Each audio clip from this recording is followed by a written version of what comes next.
What's up, Wargamers?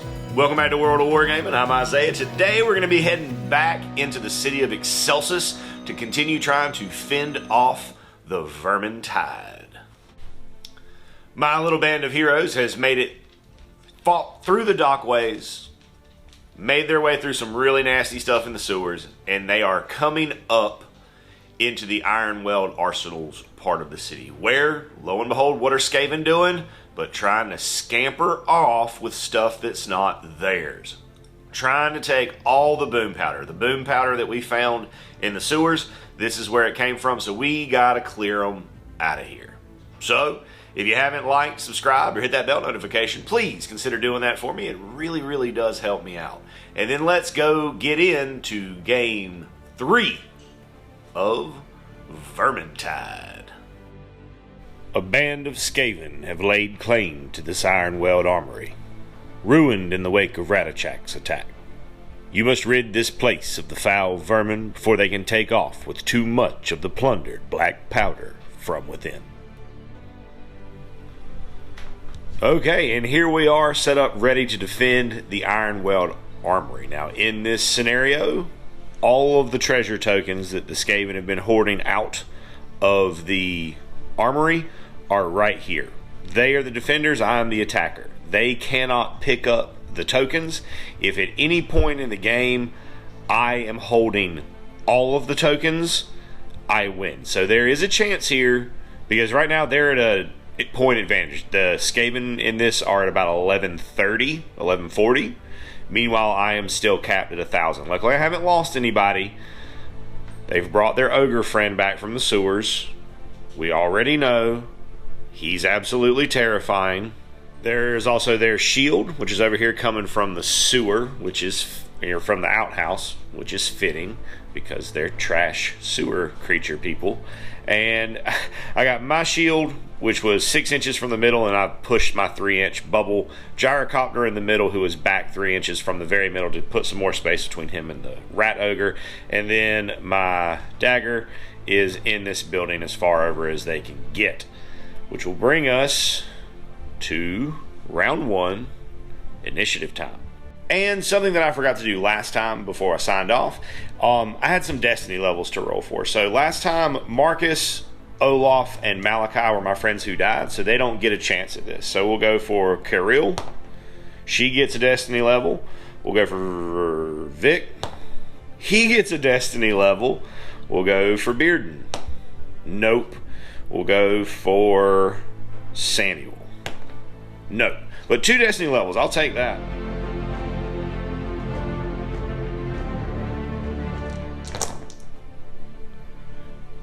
Alright. Double 2 singles. You know what? Yeah, they always win ties, so it doesn't matter. So I'm actually just going to bank this wild dice. I'm going to hold on to it. All the Skaven are far right now. However, this Skaven is closer than anybody, so it will activate first. Getting a 6, so that's how we're going to do this today, huh? Alright, let's get into it. Not hitting anything, moving, and then attacking. Oh, one more thing. The twist for this one, which I forgot to mention before we roll his attacks, is Dusk. So the first turn, max range, max line of sight for range attacks is 12, then 9, then 6, and then 3, and then anything after that, if it is still going, stays at 3. So, Dirty Knife Skaven attacking Olaf. Looking for 5s and 6s. Oh, that's too many dice. Nothing. Next will be me. I'm going to activate Malachi from my dagger. He was the only model in my dagger. He's going to fly this way and take some shots at this guy. Right here. I'm going to shoot at that Skaven. 3 up. That is 2 hits, so that'll be 2 damage. This Skaven will be here, and he will 1 recuperate move. That will be me moving Vic out of the building and taking a shot at that Skaven. That is a hit and a crit for 4 damage total. This Skaven will activate next. That's a recuperate move. Next for me will be to move Samuel out and take a shot at that Skaven. Looking for 4 ups. Nothing. Next up will be this Skaven, who is just a little bit closer to her than he or the Rat is to him. Also, the rest of the giant rats are here. There's 2 more of these. They're just kind of coming through the tunnel with him. That rat friend will recuperate right there, as it doesn't really have the movement to get over the wall. So technically it's, yeah, kind of sitting at the top of the wall. I'm going to activate Olaf next, and he's going to take a swing here. I'm going to use one of my doubles for onslaught. 3s. That is 7 damage altogether, which will smush that rat. Olaf is then free to move this way, kind of lumbering his little dwarfy legs over towards those objectives. Next, however, will definitely be the Rat Ogre, so let's see what he does. Dice on the floor don't count. Of course he gets that one. Okay, so the Ogre on that definitely makes it into me, but it doesn't have an action left to attack. It charged up 5, nothing there, moved 3, climbed up, and then jumped out to get to me with the last action. So, I'm not dead yet, but probably will be soon. I need to pick these up very quickly. Going to my activation, which will be Carol. Yes, it'll be Carol. Just making a double move to there, which will be probably the rats that are next closest. So we'll see what they do. Charge up 8, nothing in range for the D3 damage, and then move Kirill is closest. So we'll move to Kirill and use the last action to attack. Skaven looking for 4, rat looking for 4s here. 1 damage. Alright, so next activation is to me. I'm going to activate Bearden, and I'm going to shoot at the rats right here that are on Kirill. 2 shots. This does not hit, however that crit most certainly does, and that is 4 damage on a crit, which is enough to kill that. Second shot, he will shoot at the Skaven closest to Malachi.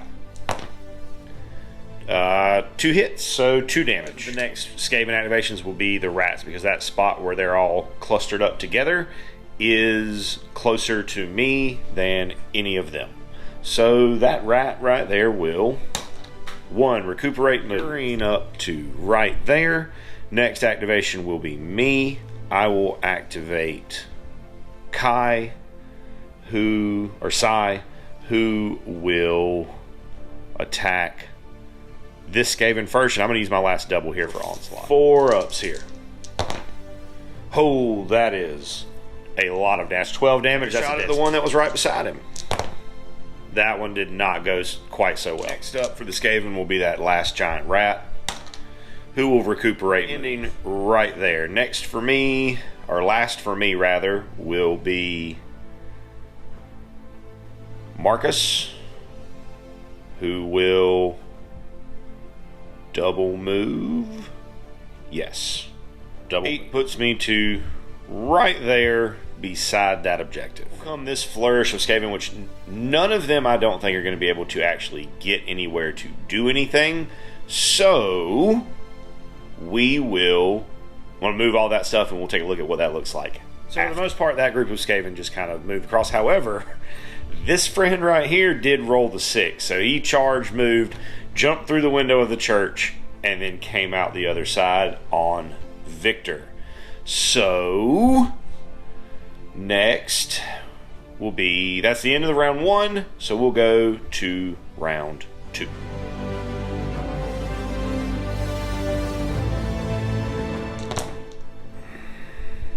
Okay. A double and 4. Alright, so Samuel is technically within an inch here. So Vic's probably just, there's probably no saving him. I just don't know how to deal with that thing. I just have to try to win the mission before it can win eating my face.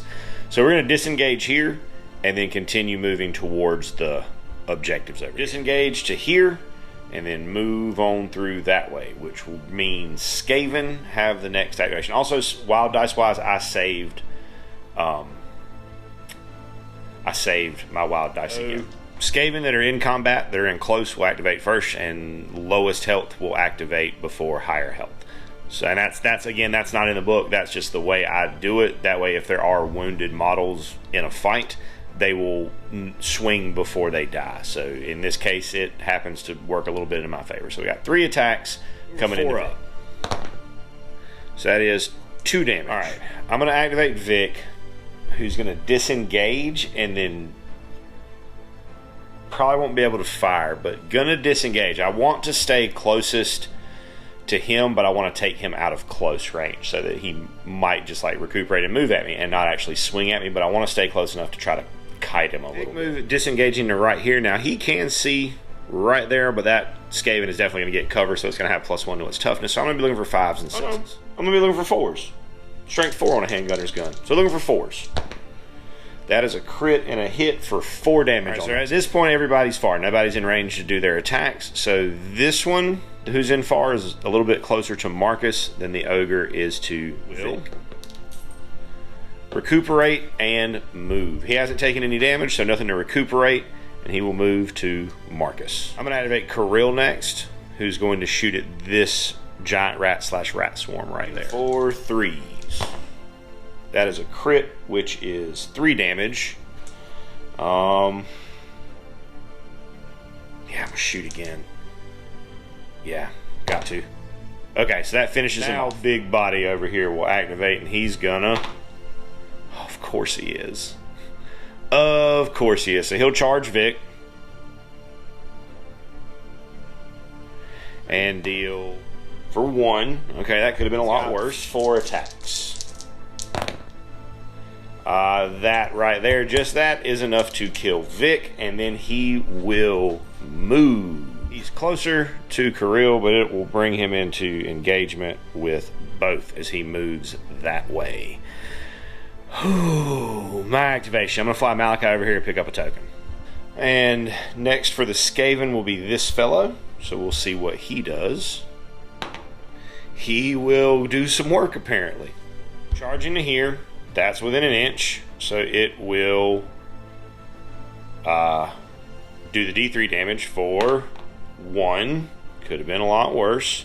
And then we'll attack twice. I'm just going to fast dice this all together. So 6 attacks total coming at me, looking for 5s and 6s. Roll. Okay. Hurts him really bad, but it does not kill him. He has 1 health remaining. Okay, I'm going to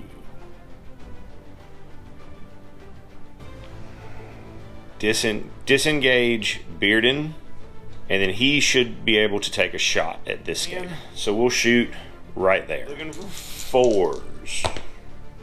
That is 1 4, so 1 damage. Friend right here is the next closest one, who gets a 3, so he'll charge move. The charge takes him on a move, climb, jump, but still brings it into range for the D3 to go off. For 2 damage. Will then attack twice. Looking for, I think, 4s? Yeah, looking for 4 ups. So let's 8 damage, which will kill Kirill. Alright, things are getting dicey. So I'm going to have to activate him and move him, which isn't exactly what I wanted to do with him, but it's going to have to happen because he cannot be the closest one. So he moves 4. I'm going to say, geez, he can't be that slow. So he'll come to here, and then I'm going to shoot back at this Skaven. Alright, looking for 4 ups. Oh, that is nothing, and I don't have any. This would be this Skaven, who will just recuperate and move. Hasn't taken any damage, so he'll just... Oh, he has taken damage. Never mind, I shot him. So he'll heal all the damage I shot him for. And then it says they will always jump over climbing down, and that is 3 inches tall, so he could take impact damage. Does not. Next, Olaf is going to move up 3. Use the double. No. Just going to move up 3 for 3s. So that's 1, so that's 2 damage. Olaf has Destiny. However, he does have a chronohematic dial, and I'm going to give myself the benefit of doubt of this guy eating that and using that as the free action before I swing. So I got 1 more dice. Okay, that hits. That's 2 more damage. I'll take Skaven. who will recuperate all damage. Nope. Next will be Marcus, who will use the double that I have for onslaught. 4 attack, strength 3, looking for 4s. That's pretty good. That'll be 2, 4, 8 damage. That is enough to kill to this side. The rest of this group of Skaven over here, we will speed. So a few of them really booked it there. Yeah, so he got almost clear across the board with his charge. He got a long ways as well, and that'll do it for round 2. We'll go to round 3 and roll some initiative.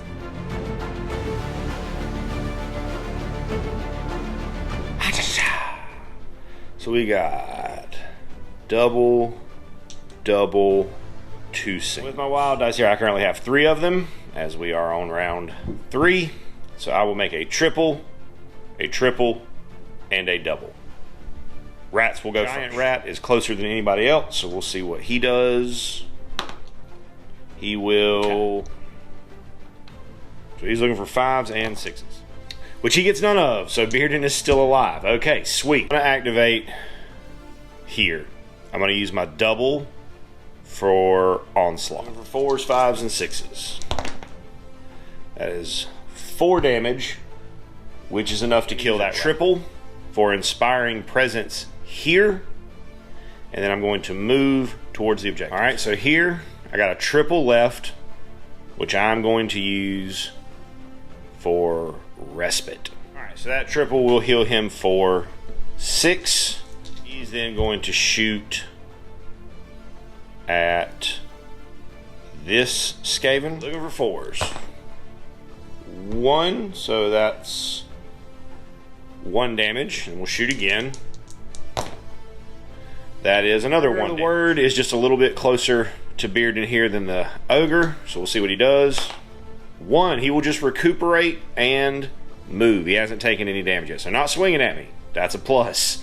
My activation will be Olaf moves up 3 and picks up a token. Next activation will be this giant scary thing. So let's see what it does. 2, so it will move and then attack. So move and then looking for 4s. Oh yeah, super dead. Sorry, Bearden. My activation, I will move Samuel, pick up a treasure token. Next closest would be this Skaven, who gets a recuperate move, so he'll heal and then get moved towards me. We'll pick up a treasure token. I think the worst of it is through. I think I'm going to make it here. This guy will activate. He will move. If he had gotten the 3, that could have done something there. Next, probably this guy, who does 2-inch range, does allow him to swing at Samuel, who has lower health than Olaf. 2 damage, I'm guessing. Yes, 2 damage. Recuperate move. This fellow.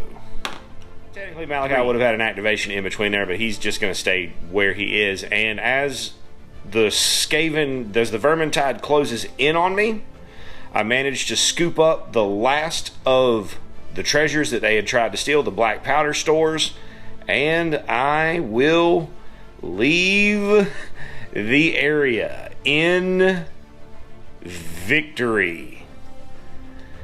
Whew. So I think that they did a good job with the mission selection for this.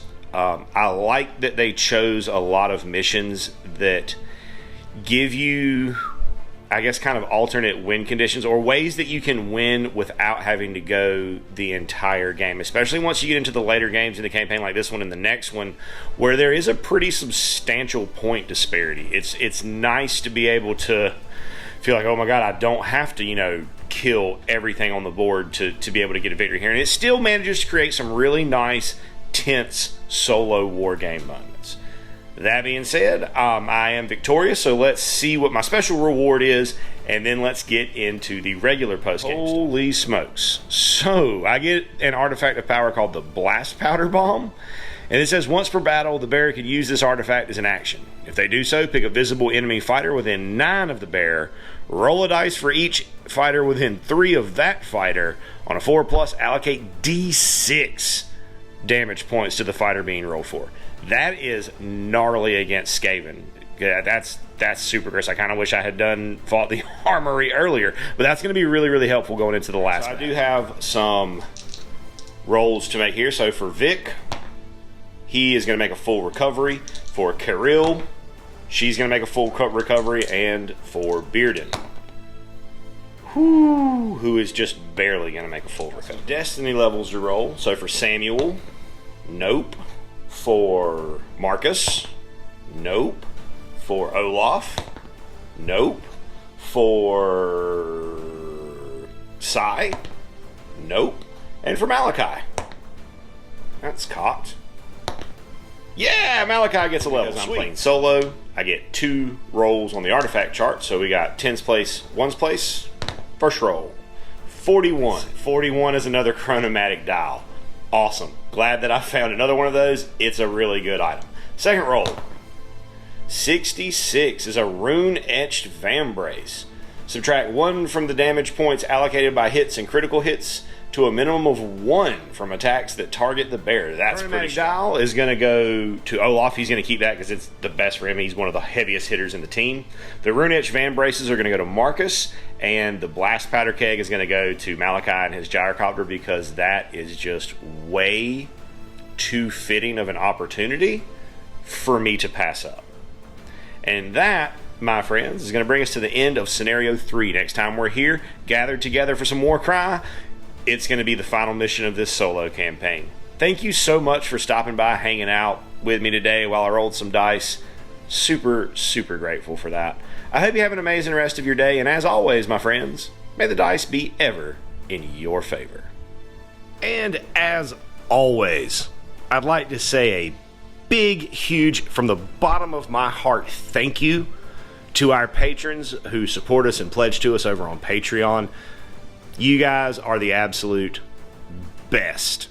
If you enjoyed the content you saw here today and that's something that you would like to consider doing to help out the channel, go over there, check out the link in the description, check out the Patreon. There's a lot of cool stuff over there, including access to our Discord server. Talk to me, hang out with me, talk about our work, what we got going on in the hobby, some shout outs, all kinds of cool stuff. Check it out if that's something that you think you would be into. And regardless of whether or not you do that, I want you to know that I am incredibly grateful that you decided to stop by and spend part of your day with me today, rolling dice and pushing toy soldiers around.